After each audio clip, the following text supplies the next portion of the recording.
Hello students, शिक्षा आयतन 2.0 में आपका स्वागत है। मैं आपके समक्ष कुछ इंपॉर्टेंट ऑब्जेक्टिव सोशल साइंस का लेकर के आ चुका हूं, जिसे बिना समय गंवाए स्टार्ट करते हैं। अगर आप लोग को अच्छा लगे तो शेयर और सब्सक्राइब जरूर करें। आप लोग के लिए शिक्षा आयतन टीम लगातार वर्क कर रही है, जिसका पहला ऑब्जेक्टिव प्राचीन काल में किस स्थल मार्ग से एशिया और यूरोप का व्यापार होता था। तो प्राचीन काल में जो है रेशम मार्ग से होता था। पहला विश्व बाजार के रूप में कौन सा शहर उभर कर आया? पहला विश्व बाजार के रूप में अलेक्जेंड्रिया उभर के आया। आधुनिक युग में अर्थव्यवस्था के क्षेत्र में होने वाली सबसे बड़ी क्रांति कौन सी थी दो छात्रों? तो ये है वाणिज्यिक क्रांति होगा। गिरमिटिया मजदूर बिहार के किस क्षेत्र में भेजे जाते थे? देखो ये बहुत इंपॉर्टेंट है, ये पूछा जाएगा। गिरमिटिया मजदूर बिहार के किस क्षेत्र में भेजे जाते थे? तो गिरमिटिया मजदूर पश्चिम क्षेत्र में भेजे जाते थे। विश्व बाजार का विस्तार आधुनिक काल में किस समय से आरंभ हुआ? विश्व बाजार ये हम लोग जानते हैं 18वीं शताब्दी से आरंभ हुआ। आगे जो है देखिए, एक टन इस्पात बनाने में कितने मैग्नीज का उपयोग होता है? एक टन इस्पात बनाने में हम लोग जानते हैं 10 किग्रा मैग्नीज का उपयोग होता है। उड़ीसा किस खनिज का सबसे बड़ा उत्पादक है? उड़ीसा जो है सबसे अधिक उसमें किस चीज़ का उत्पादन होता है? मैग्नीज। एल्युमिनियम बनाने के लिए किस खनिज की आवश्यकता पड़ती है? एल्युमिनियम बनाने के लिए हम लोग जानते हैं उसका यस बॉक्साइट हो जाएगा। देश में तांबा का कुल भंडारण कितना है? तो देश में तांबा का कुल भंडारण 125 करोड़ टन हो जाएगा। बिहार झारखंड में देश का कितना प्रतिशत अभ्रक का उत्पादन होता है? बिहार झारखंड में जो मिला करके जो है 80% होता है। सीमेंट उद्योग का चूना का सबसे प्रमुख कच्चा माल क्या है? तो कच्चा माल इसका हो जाएगा चूना पत्थर। किस राज्य में खनिज तेल का विशाल भंडारण स्थित है?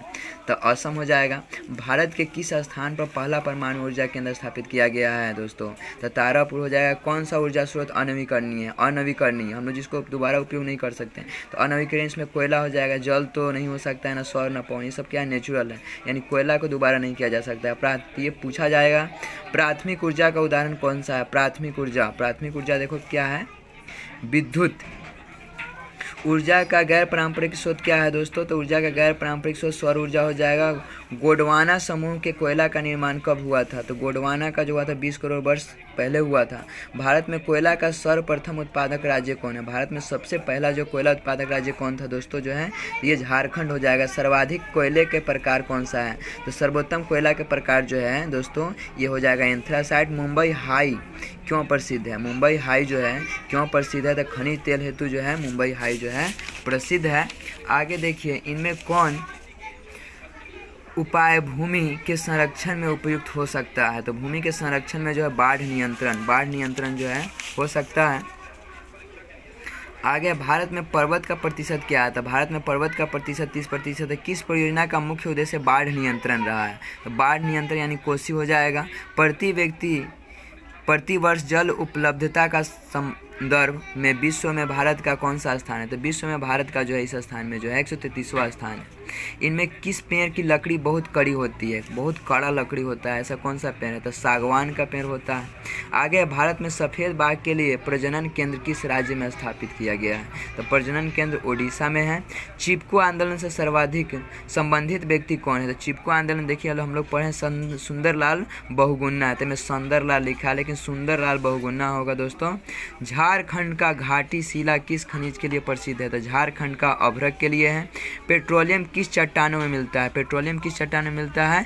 परतदार चट्टान में मिलता है। इनमें कौन खनिज केरल तट पर बालू के रूप में मिलता है? केरल तट पर बालू के रूप में कोयला मिलता है। इनमें कौन गेहूं का प्रमुख उत्पादक राज्य है? तो गेहूं का जो उत्पादक राज्य है तमिलनाडु है। आगे झूम खेती भारत के किस क्षेत्र में है? तो झूम खेती जो है भारत के पूर्वोत्तर में है, पूर्व और उत्तर दोनों भाग में। दास किस पौष्टिक अंश का स्रोत है? तो दास जो है प्रोटीन का है। आगे है अनारस उत्पादन में अग्रणी राज्य कौन है? तो अनारस में क्या हो जाएगा? मेघालय। इनमें कॉफ़ी की किस्म कौन सी है? कॉफ़ी का जो है प्रकार कौन सा हो सकता है दोस्तों? तो इसमें जो भी नाम दिया अरेबिका, लिबेरिका, रोबस्टा, ये तीनों हम लोग जानते हैं से कॉफ़ी के क्या है? किस्म का प्रकार है। भारत का नारियल प्रदेश किसे कहा जाता है? यानी नारियल प्रदेश कहा जाता है, यानी केरल को नारियल प्रदेश कहा जाता है, में ज़्यादा नारियल उत्पादन होता है। भारत में लगभग 2/3 लोगों की जीविका का आधार है। 2/3 मतलब जो है लोग का आजीविका का क्या है आधार जो है? तो कृषि पर जानबे करते हैं। भारत में सबसे ज़्यादा जो है निर्भर लोग रहते हैं। भारत में कहवा का सबसे बड़ा उत्पादक राज्य कौन है? कहवा कॉफ़ी से रिलेटेड आता है बच्चों, यानी कर्नाटक हो जाएगा इसका।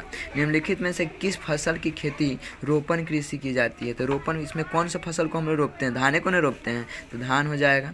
भारत में धान की सबसे अधिक खेती कहाँ होती है? तो धान सबसे ज़्यादा कहाँ उपजता है? पश्चिम बंगाल में जो है, देखते हैं चावल सबसे ज़्यादा वहीं ना होता है।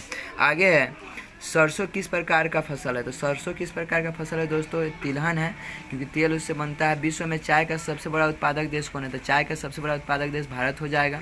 अंतर्राष्ट्रीय फसल अनुसंधान केंद्र कहाँ अवस्थित है? तो हैदराबाद होगा। भारतीय कृषि के असफल का एक प्रमुख उदाहरण क्या है? तो अनियमित मानसून। दुग्ध उत्पादन में विश्व में भारत का कौन सा था? दूध में तो 96 करते हैं, सबसे प्रथम स्थान है भारत का। निम्नलिखित में कौन से पेय फसल है? पेय फसल यानी इसको पीते हैं चाय के रूप में, तो कॉफ़ी होगा दोस्तों। भारत में बागानी कृषि की शुरुआत कब हुआ था? तो 1880 ईस्वी में हुआ था। चाय के किस पदार्थ की उपस्थिति के कारण ताजगी महसूस होती है? ताजगी महसूस होता है, कौन सा जो है थीन उपस्थित होता है उसमें। बाजार का सबसे बड़ा उत्पादक राज्य कौन है? बाजरा का सबसे बड़ा उत्पादक राज्य राजस्थान है।